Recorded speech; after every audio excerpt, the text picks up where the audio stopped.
اچھا سر آپ سے آخری کوشچن ہے. ایک بات ضروری ہے ذرا کہ دیکھیں یہ دور ہے اپنی پبلسٹی کا جا اور اپنا ڈھول بجانے کا. جا اس زمانے میں جب ہم بات 80s کی ایک چینل تھا، اب کتنے ہیں آپ کے سامنے. جا اور جو کچھ ہو رہا ہے اس حوالے سے بھی، اور ان کا جو آپ کو شاید اسلام آباد میں ہے ماشاءاللہ آپ کو علم ہوگا کہ ان کی شہرت، ان کی propagation through media, print media, دوسرا میڈیا کس سے ہو رہی ہے. میں نام لے رہا ہوں 2-3 آدمی کو، آپ بھی جانتے ہوں گے. گجر خان کے رفیق اختر صاحب ہیں، ہمارے لاہور میں مانڈروں میں بیٹھے ہوئے ہیں.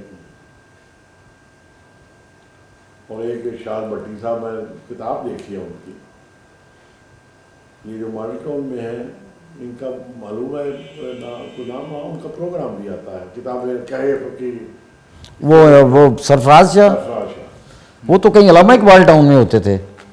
نہیں وہ ادھر آگے ہوئے ہیں. اچھا یہ اپنا ریٹائر ہو کے ماڈل ٹاؤن میں ہے، وہاں بھی ہے ان کا. میں صرف ایک پہلو بتانے لگا ہوں کہ جو جواز صاحب جیسے آدمی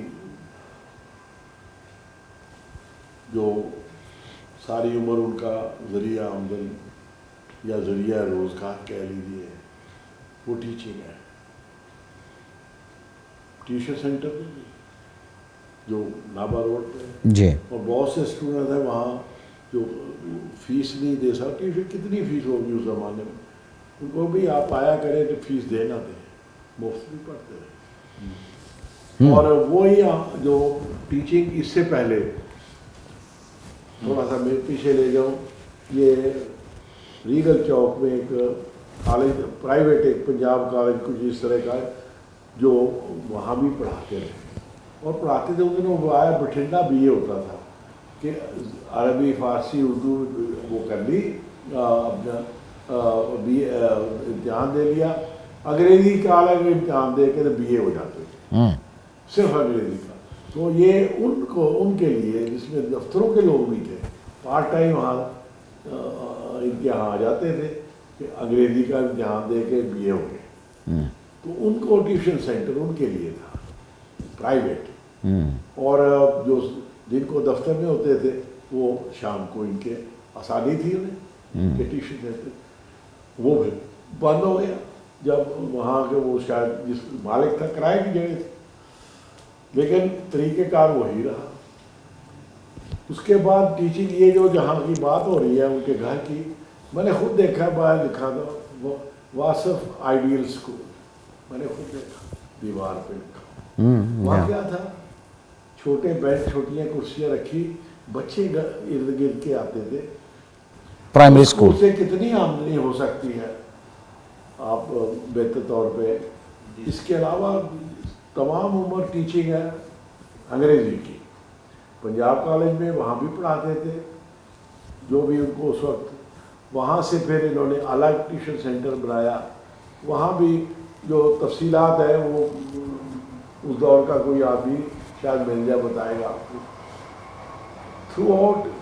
اور یہاں یہ گھر جو تھا، یہ گھر جب میں پہلی بار ملا ہوں تو جہاں محفل ہوتی تھی سر وہ زمین کچی تھی، ایک چارپائی اس کے اوپر ایک خیس بچھا ہوا. جب میں پہلی بار گیا ملا تو انہوں نے وہیں بلا لیا.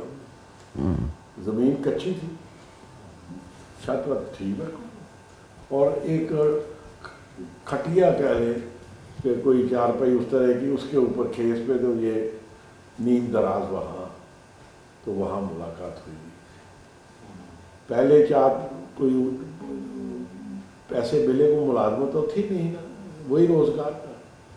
تو اس زمانے میں بہت سستی آپ کو پتہ ہی ہے، اور نالے کے قریب اس وقت نالا نہیں تھا لیکن سستا ملا تو قسطوں میں لے لیا، قسطیں ادا کرتے. جب پھر چھوٹا سا کمرہ ایک بنا لیا، 4 پیسے آئے تو ساتھ میں کوئی برچی خانہ بنا لیا. وہ ایسے نہیں بنا کہ سارے جیسے مکانا. یہ تو ان کا، اور ان کو مالی طور پہ جہاں تک میرے ذاتی جو حوالے ہیں، لمٹ لیس آفرز بھی ہوئی، جی لمٹ لیس. جی میں عورت کا ذکر کر رہا تھا کہ عورت کا سونے سے کیا تعلق ہے زیور سے. ایسی عورتیں میں نے دیکھی، وہ اب اللہ ان کو جنت نصیب کرے، اور یہ جانتے ہیں سارا زیور ان کے قدموں میں، یا صاحب قبول فرمائیے میری طرف سے. اب اس کی وزن کلو تھا، کلو یعنی تولوں میں تو نہیں ہوگا، خیر بہرحال یہ بھی جانتے ہیں. لیکن ان کا بھی بیوی رکھو، مجھے نہیں ابھی نہیں ضرورت، جب ضرورت ہوگی لے. سینٹر کی بات ہوئی، اب میں تھوڑا سا یہ بتا دوں آپ کو، واسطہ کے ایک سینٹر ہونا چاہیے جہاں دوست احباب آئے بیٹھے، واسطہ سے ملے، محفل ہو. وہاں جمعے کی محفل میں وہ لوگ تھے ایسی بیگمات جن کا اس زمانے میں بھی میرا حال ہے اگر 50,000 بھی کو بیگ کسی بیگم کا دیکھیں گے تو اتنی رقم مل جائے. اتنی ویل آف فیملیز کی، موسٹ ماڈرن، پڑھی لکھی، یہ نہیں کہ عام نا، کیونکہ وہ کہتے تھے میرا شعبہ یہ ہے کہ جو انٹلیکٹ کے لوگ ہیں، سوجھ بوجھ کے لوگ ہیں، سوچنے والے لوگ ہیں، میں ان کو ایڈریس کرنا چاہتا ہوں. باقی کو بھی کیا، یہ نہیں ہے، وہ تو فیض عام ہے، لیکن فیلڈ ان کا جو سوجھ بوجھ رکھنے والے، پڑھے لکھے، احساس رکھنے والے، سوچ والے، ان تک میرا پیغام پہنچے. ایسی بیگمات، ان کے میاں بھی بیگمات بھی. تو جب انہوں نے سینٹر کا کہا تو انہوں نے کہا جی واس صاحب ہمیں یہ بتائیے کہ کیا سینٹر، ایسے تو زمین چاہیے، زمین کے بعد اس کو بنانے والا بھی چاہیے، اخراجات جو بھی تھے. انہوں نے کہا اچھا بتائیں گے پھر کسی وقت. نہیں تو وہ منتظر رہی کہ یہ زبان سے کوئی لفظ ادا کرے اور اپنا جو ان کے خدمت میں پیش کر دیں. اسی سے من میں بات کر دوں تاکہ ان کی شخصیت کا یہ رخ آپ کے سامنے آ جائے. یہ سابق وزیر اعلیٰ، وزیر خزانہ کو جانتے ہیں، اسحاق ڈار کو، جو اب تو لندن میں آ گئے.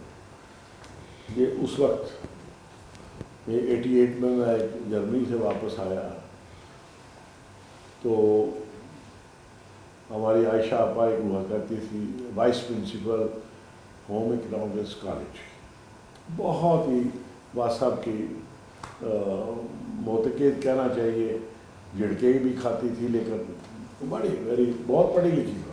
وائس پرنسپل ریٹائر ہوئی تھی ہوم اکنامکس کالج سے.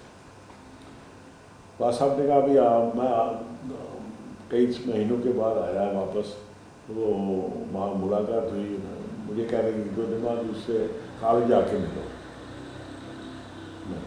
میں کالج کو گیا ہوم اکنامکس، ان سے ملا. اس کے بعد فاکسی تھی ایک اپنی گاڑی خود چلاتی تھی، بڑی نیک پاسات پڑھی لکھی خاتون. تو میں بتایا، میں کہہ رہی اچھا بیٹھ میں آ رہی ہوں.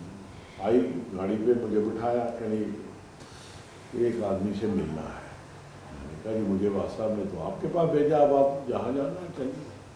تو آج گاڑی میں بیٹھی جناب سیدھا، ایک کمپنی ہے اب بھی سنا ہے، نذیر اینڈ کمپنی نام ہے، تو وہاں لے گئی.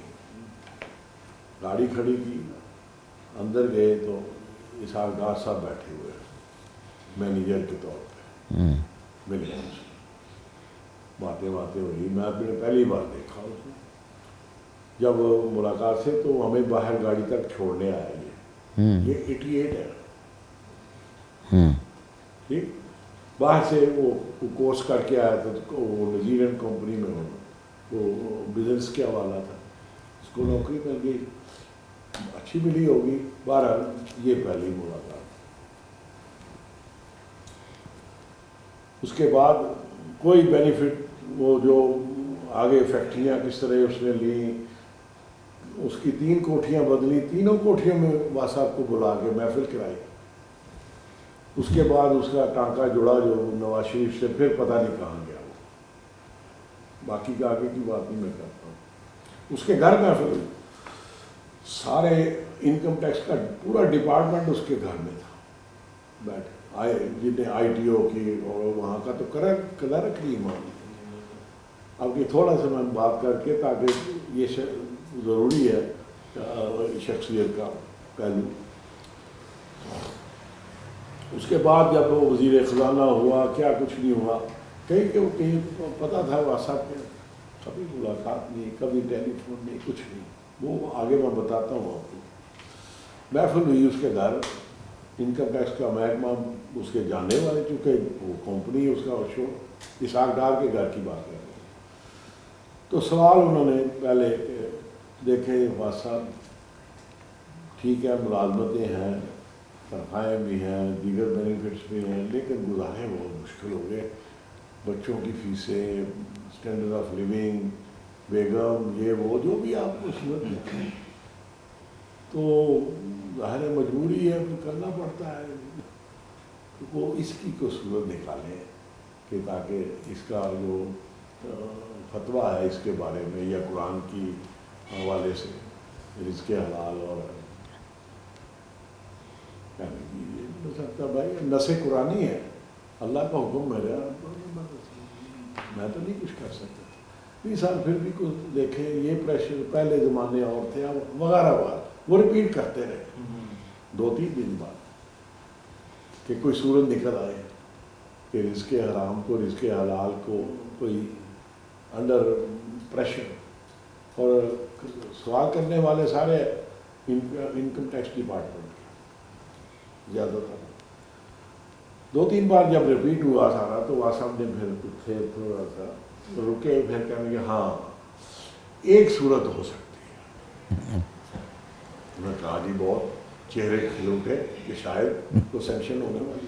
میں نے کہا جی ایک صورت, اور وہ یہ کہ اگر جو بتا رہے ہیں آپ کہ پریشرز ہیں, مجبوریاں ہیں, بچوں کی اسٹینڈرڈ آف لیونگ مینٹین کرنے وغیرہ وغیرہ, اگر ہے مجبوری تو ایک گنجائش میں آپ کو دے سکتا ہوں کہ ہمیں مجبوری لینا پڑے تو لے لیں, لیکن کسی اور کو دینے کے لیے. لو دینے کا فائدہ کیا, یہ کسی کو دے دیں, کہہ رہے ہیں اس سے آگے نہیں, اس سے آگے نہیں.